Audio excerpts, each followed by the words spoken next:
100% original കത്തെന്ന് വിശ്വസിക്കുന്നല്ല, original കത്താന്ന് തന്നെയാണ് ഞങ്ങൾ ഉറപ്പിച്ചിരിക്കുന്നത്. അത് കൃത്യമായിട്ട് അത് സുധാരേട്ടൻ തന്നെ പറഞ്ഞിട്ടുണ്ടല്ലോ, ആ കത്തിൽ വ്യാജമല്ലാന്ന്. നിങ്ങൾ കണ്ടല്ലേ, സുധാരേട്ടന്റെ വാക്ക് നമ്മളെ ഫൈനൽ വാക്ക്. ഇപ്പൊ പത്രസമ്മേളനം വിളിച്ച് തൽക്കാലത്തേക്ക് അവിടുന്ന് ഇനി പത്രസമ്മേളനം നടത്തരുതെന്ന് എൻ്റെ അടുത്ത് സുധാരേട്ടൻ പറഞ്ഞുകൊണ്ട് ഞാൻ അവിടുന്ന് പിന്മാറിയതാ. അപ്പോഴാണ് മാർട്ടിൻ ജോർജ് ചോദിക്കുന്നത് കോൺഗ്രസ് അല്ലാത്ത ആളെങ്ങനെയാ. മാർട്ടിൻ ജോർജിന്റെ 2-3 ആളാണ് ഇപ്പോൾ ഇവിടുത്തെ കോൺഗ്രസിനെ തീരുമാനിക്കുന്നത്. മനസ്സിലാക്കേണ്ടത് മാർട്ടിൻ ജോർജ് DCC പ്രസിഡന്റ് ഒന്നും എന്റെ കാര്യമില്ലല്ലോ. കോൺഗ്രസ് ഞാനാ തീരുമാനിക്കേണ്ടത്. പാർട്ടിയിൽ നിന്ന് അവര് പുറത്താക്കാനും നമ്മൾ പുറത്തു പോകില്ല. സംഘടനാ സംവിധാനം കോൺഗ്രസിൽ എവിടെയാ സംഘടനാ സംവിധാനങ്ങൾ? ഇന്ന് അങ്ങനെയാണ് TK കോയിന്നമ്മ അങ്ങനെ ഇത്ര ഒറ്റ രാത്രി കൊണ്ട് സ്ഥാനാർത്ഥിയായത് കോൺഗ്രസിൽ. അതിന് 2-3 ആൾ തീരുമാനിക്കുന്നത് ഇതുകൊണ്ട് നടക്കുന്നത് ശരിയല്ല. സണ്ണി ജോസഫിനെ പരാജയപ്പെടുത്താന്നല്ല, സണ്ണി ജോസഫോട് ജയിക്കൂല. എന്തിന് വിരോധം? സണ്ണി ജോസഫ് ഒരിക്കലും ഇല്ല. സണ്ണി ജോസഫിന് ഇപ്പൊ അടുത്ത് പോലും സണ്ണി ജോസഫ് എന്നോട് സഹായം അഭ്യർത്ഥിച്ചിട്ടുണ്ട്, ഞാൻ അദ്ദേഹത്തിന് പൈസ കൊടുത്തിട്ടുണ്ട്. സുധാകരേട്ടനെ ചതിച്ചതാന്ന് പ്രശ്നമുള്ളൂ. അല്ലാണ്ട് സണ്ണി ജോസഫിന് ഏത് പരാതി ഞങ്ങൾക്കുണ്ട്? ഞങ്ങൾ സുധാരേട്ടന് വേണ്ടിയിട്ടാണ് കോൺഗ്രസിൽ നിന്നത്. സുധാരേട്ടനെ നശിപ്പിച്ച ഞങ്ങൾക്ക് നഷ്ടമല്ലേ? സുധാരേട്ടനെ കണ്ടിട്ട് നമ്മൾ മുദ്രാവാക്യം വിളിച്ചത്. സുധാരേട്ടന് വേണ്ടിട്ട് നമ്മൾ കേസ് ജയിലിൽ എല്ലാം നടത്തിയത് സുധാരേട്ടന് വേണ്ടിയിട്ടാ. മൂപ്പര് നശിപ്പിച്ച നമ്മൾ പറയും. രണ്ടാമത് വന്നത് മാർട്ടിൻ ജോർജ്. ഞാൻ ആരാൻ ചോദിച്ചുകൊണ്ട് അത് പറയാനാണ് മാർട്ടിൻ ജോർജ് വന്നത്. മാർട്ടിൻ ജോർജ് അടക്കം കാപ്പാട് രമേശൻ എന്ന് പറഞ്ഞ സുധാരേട്ടന്റെ നഗല, അദ്ദേഹത്തിന്റെ കുടുംബം മരിച്ചിട്ട് തിരിഞ്ഞു നോക്കിയിട്ടില്ല ഇവര്.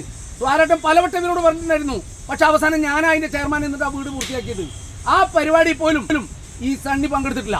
മുങ്ങിയത് അദ്ദേഹത്തിന് ഫോട്ടോ വെച്ചിട്ടുണ്ടായിരുന്നല്ലോ. എന്തിനാ മുങ്ങിയെ? ഇതിലൊരു കാര്യം ഒരു തെരഞ്ഞെടുപ്പിൽ അദ്ദേഹം കണ്ണൂരുണ്ടായിരുന്നു. ലക്ഷക്കണക്കിന് കോൺഗ്രസുകാരെ സഹായിച്ച സുധാകരേട്ടന്റെ നിഴലായി ജീവിച്ച കാപ്പാട് രമേശനെ മറക്കാൻ പറ്റുന്ന ആള് ചതിയൻ തന്നെയാണ്. അങ്ങനെ 1000 കാരണങ്ങളുണ്ട്. ഈ കാപ്പാട് രമേശന്റെ വീടിന്റെ താക്കോൽദാനം നടന്നത് ഏകദേശം ഒരു 22 ദിവസം മുമ്പാണ്. തെരഞ്ഞെടുപ്പ് പ്രഖ്യാപിച്ചതും സുധാകരായിട്ടുള്ള പ്രശ്നങ്ങളുണ്ട്. ഇപ്പൊ കത്ത് വരുന്ന ഒക്കെ ദിവസങ്ങൾക്ക് മുമ്പാണ്. തെരഞ്ഞെടുപ്പിന്റെ തലേ ദിവസം മാത്രം വരാൻ കാരണം എന്താണ്? തെരഞ്ഞെടുപ്പിന്റെ തലേ ദിവസം എന്ന് പറഞ്ഞാല് നമ്മൾക്കിപ്പോ പറയാനുള്ള സാഹചര്യം വരണ്ടേ? ഇതാണ് സാഹചര്യം. ഈ സാഹചര്യത്തിലാണ് ഞങ്ങൾക്ക് പറയാനുള്ളത്. ഏറ്റവും നല്ല സാഹചര്യം. ചതിയന്മാർക്ക് അതിന്റെ സമയത്തിനനുസരിച്ച് വേണം നമ്മള് അതിന്റെ പരിഹാരം കൊടുക്കാം. നാടക ഞാനല്ല, ജനങ്ങളല്ലേ തീരുമാനിക്കാൻ. എനിക്ക് എന്റെ കാര്യമല്ലേ പറയാൻ പറ്റൂ.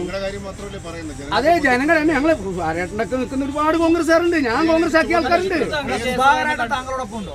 സുധാരേട്ടൻ എന്റെ ഒപ്പം അല്ല, പാർട്ടിന്റെ ഒപ്പരാണ്. 100% ഓരോ പാർട്ടിന്റെ ഒപ്പരാന്ന് പറഞ്ഞില്ലല്ലോ. എന്നോട് പത്രസമ്മേളനം സുധാരേട്ടൻ നടത്തരുതെന്ന് എന്നോട് പറഞ്ഞിട്ടുണ്ടായിരുന്നു. അതുകൊണ്ട് ആ പ്രസ് ക്ലബിൽ ഞാൻ വരാതിരുന്നു. ഇല്ല. അതെ, സുധാരേട്ടൻ പറയരുതെന്ന് പറഞ്ഞിട്ട് സുധാരേട്ടൻ അവര് ചതിച്ചല്ലോ, എല്ലാം ചെയ്ത് സുധാരേട്ടനെ ചതിച്ചല്ലോ. അതുകൊണ്ട് ഇപ്പം പറയാൻ കാരണം ഞാൻ പറഞ്ഞല്ലോ, മാർട്ടിന് ഞാൻ ആരാൻ ചോദിച്ചു. അതുകൊണ്ട് ഞാൻ അതിന് മാർട്ടിനിക്ക് മറുപടി പറയണമെന്നാണ്. മാർട്ടിനേക്കാൾ മുദ്രാവാക്യം വിളിച്ചിട്ടുണ്ട്. ഈസ്റ്റർ വിഷു ആഘോഷങ്ങൾ പൊടിപൊടിക്കാം. പടിഞ്ഞാത്ത് ഗോൾഡൻ കാർണിവൽ ഏപ്രിൽ 18 വരെ എല്ലാ പർച്ചേസുകൾക്കും സ്ക്രാച്ച് ആൻഡ് വിൻ കൂപ്പണുകൾ, ആകർഷകമായ ക്യാഷ് പ്രൈസുകൾ. കൂടാതെ ഏപ്രിൽ 19, 20 തീയതികളിൽ അക്ഷയ തൃതീയ നാളിൽ പർച്ചേസ് ചെയ്യുന്നവർക്ക് സ്വർണ്ണം വെള്ളി നാണയങ്ങൾ സമ്മാനമായി നൽകുന്നു. അക്ഷയ തൃതീയ നാളിൽ ഞങ്ങളുടെ എല്ലാ ഷോറൂമുകളും തുറന്നു പ്രവർത്തിക്കുന്നു. എല്ലാ ആഘോഷ നാളുകളും പടിഞ്ഞാത്തിനൊപ്പം ആഘോഷിക്കൂ. പടിഞ്ഞാത്ത് ഗോൾഡൻ ഡയമണ്ട്സ്, ചെറുപുഴ, ആലക്കോട്, പാടിയോട്ടുചാൽ.